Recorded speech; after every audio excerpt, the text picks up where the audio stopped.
국민의힘 보면 이제 한동훈 원톱 체제 네. 혹은 뭐 윤재욱 원내대표까지 투톱 체제 이 정도 가려고 하는데 민주당은 아까 저희가 말씀드렸지만 뭐 3톱, 5톱 뭐 메모드급으로 선대위 출범한다 이런 얘기 나오는데 국민의힘도 좀 거기에 맞게 좀 불려야 되는 거 아니냐. 뭐 원희룡 장관이 전 장관이랄지 뭐 안철수 위원이랄지 어떻게 보십니까? 근데 원희룡 장관 같은 경우는 지역구에 매몰돼 있거든요. 쉽지 않은 지역구고 본인도 뒤처지고 있어요. 그렇다고 한다면 형세 자체가 뭐 좋은 형세가 아니기 때문에 그 지역구를 나와서 전국 선거 지원을 한다든지 타 후보를 지지를 한다는 것이 지원 유세를 한다는 것이 쉽지 않은 상황이고요. 그다음에 한동훈 비대위원장과 같은 급이라든지 오히려 한동훈 비대위원장을 넘어서는 어떤 여권의 인사가 누가 있을까요? 저는 지금 당장 떠오르는 사람이 별로 없어요. 굳이 치자면 뭐 인요한 혁신위원장 정도밖에 생각이 나지 않는데 인요한 혁신위원장도 한계가 있거든요. 저는 그렇다라고 한다면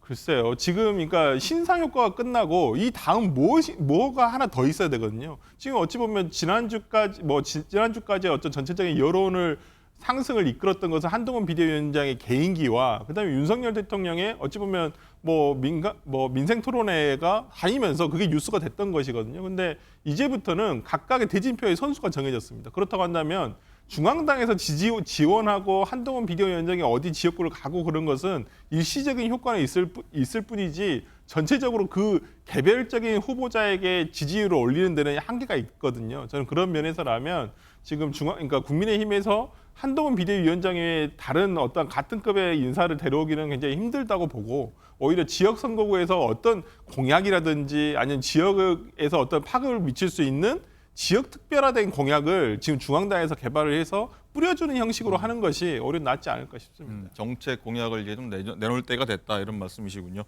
자, 장가 기자, 이제 국민의힘 공천도 거의 막판인데 막판에 좀 잡음이 나온 좀 인사가 좀 있다고 해요. 어떤 거죠? 그렇습니다. 바로 도태우 변호사 때문인데요. 박근혜 전 대통령의 형사재판 변호사였던 도 변호사는 2016년부터 2018년까지 총 10여 건의 극우 사이트 게시글을 자신의 SNS에 공유한 바 있습니다.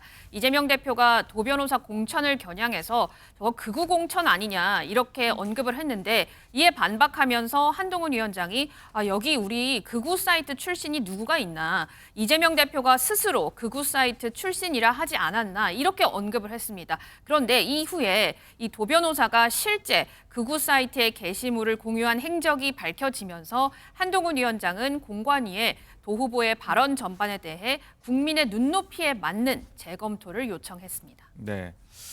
논란이 커지자 한동훈 위원장이 공관위에 도 변호사 공천 재검토 요청했다고 하죠. 오늘 나온 한 위원장 목소리 한번 들어보시죠. 어제가 도쿄 후보에서 발언 재검토 요구하셨는데 국민의 눈높이에 맞는 자유시 혹시 어떤 우리가 인생을 살면서 인생 전체에서 과오나 잘못된 언행을 하지 않기는 참 어렵습니다. 그렇지만 공적으로 중요한 임무를 맡게 될 사람의 경우에는 과거의 언행보다는 현재와 미래의 언행이 당연히 더 중요합니다. 국민을 위해서 일을 해야 될 사람의 경우에는 그럴 때는 좀 더 엄밀하게 봐야 된다라는 게 제 생각이고요. 공관위에서 그런 점까지 전체적으로 한번 엄밀하게 다시 볼 필요가 있다라는 판단을 해서 여러분들의 의견을 받아서 그렇게 정한 겁니다. 예, 쭉 들으셨는데 도태우 변호사의 5.18 민주화 운동 관련 발언이 있었고 한 위원장이 이런 식으로 얘기를 했습니다. 장윤주 부위원장은 어떻게 좀 보십니까? 공천 취소 여부 어떻게 좀 판단하십니까? 글쎄요, 아직 물론 결론은 정해지지 않았겠지만요. 그런데 오늘 이제 한동훈 비대위원장의 이야기를 들어보자면 과거의 언행보다 현재와 미래의 언행이 더 중요하다라는 말씀도 덧붙이셨습니다. 그 얘기는 물론 과거의 언행을 잘못했다라고 하더라도 현재 생각이 다르다라고 하면 그래도 넘어갈 수 있는 것이 아니겠느냐라는 또 취지가 또 숨겨져 있는 것 같거든요. 물론 공천이 결과가 어떻게 될지 뭐 취소가 될지 여부는 끝까지 지켜봐야 되는 것은 분명합니다만 그래도 여러 가지 취지상 말씀 속에는 과거에 이야기했던 부분에 대해서는 어느 정도 앞으로 잘할 수 있다라고 한다면 넘어갈 부분도 있다라고 들리기도 합니다. 그렇다고 한다면 저는 사실 도태우 변호사의 그 5.18 민주화 운동과 관련된 그 어떤 발언이 논란이 됐을 때 가장 문제가 됐던 건 결국 국민의힘의 지도부와 한동훈 비대위원장의 선택적인 엄격함에 있었다라고 생각을 합니다. 뭐 민주당이나 이재명 대표의 어떤 작은 문제를 대면했을 때는 항상 굉장히 날선 공세를 비치시고 또 굉장히 날카롭게 공격을 하셨지만 내부적인 문제들이나 어떤 발언들이 논란이 되었을 때는 상대적으로 무뎌지는 것이 아니냐라는 것이 또 국민들의 한 시각이기도 했습니다. 그런 부분들이 저는 쌓여와서 결국에는 이 공천을 재검토해야 되는 지경까지 온 것으로 보이거든요. 이번에도 과연 선택적 엄격함이 아니라 정말 일관된 엄격함으로 결단하실 수 있을지 국민들께서 끝까지 보실 것 같습니다. 네. 이종훈 실장님 지금 화면 보고 계시는데 비대위원들도 좀 격론을 벌였다. 중도층 표심 이탈 우려된다. 이런 얘기했고 오늘 공간이 이 문제 논의한다고 하는데 결론이 어떻게 나야 된다고 보십니까?